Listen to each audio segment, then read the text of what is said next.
law enforcement, but law enforcement in this case, where are they in the investigation? What evidence is there? I want to go back and take a listen to one of the original press conferences in this case right after Sebastian went missing.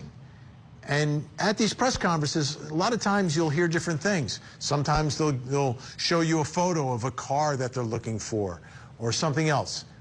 Listen closely to what they did say.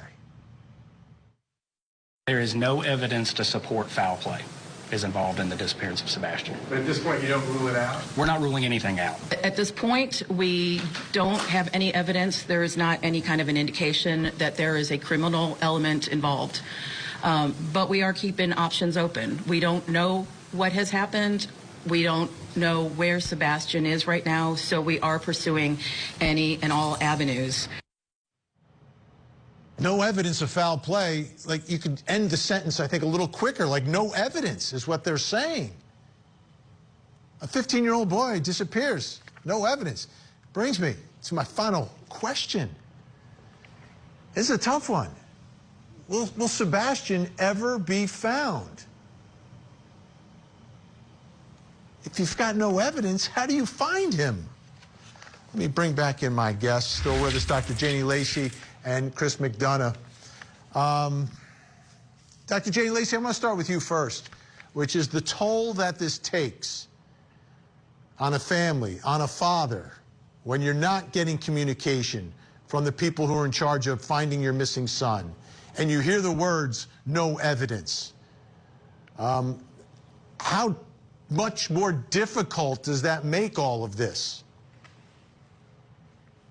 Well, there's no doubt that Dad has lots of frustration. There's probably a lot of unanswered questions, and just the unknown factor can continue to stress out someone's body, his body, where he's probably up at night, ruminating, constantly thinking back his last conversations and just replaying everything, the anxiety, right, the fear. But what I also heard in his interview with you is his hope and him staying focused and him not giving up and him continuing to use his own resources and hiring a private investigator. Those types of things, as long as he's staying focused on his hope and knowing that his son is out there, that alone is going to keep his drive there. But we know that the support that he needs, the resources that he needs, and to continue to keep this story and his son front and center can provide some hope and some relief as far as that he's not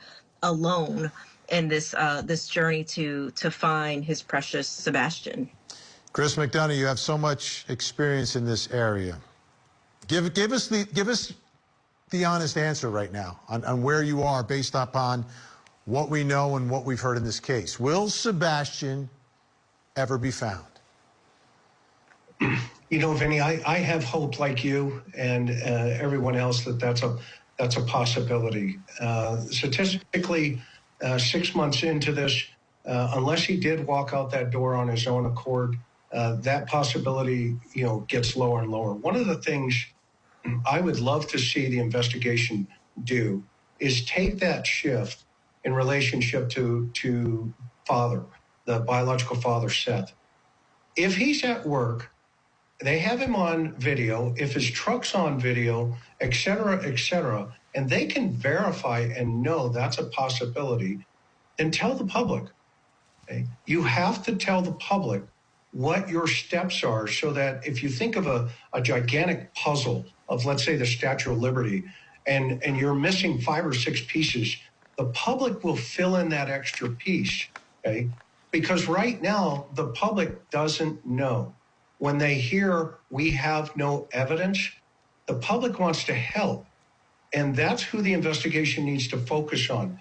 Because again, if we go to just the fact this child needs medication, well, who's managing that medication on board?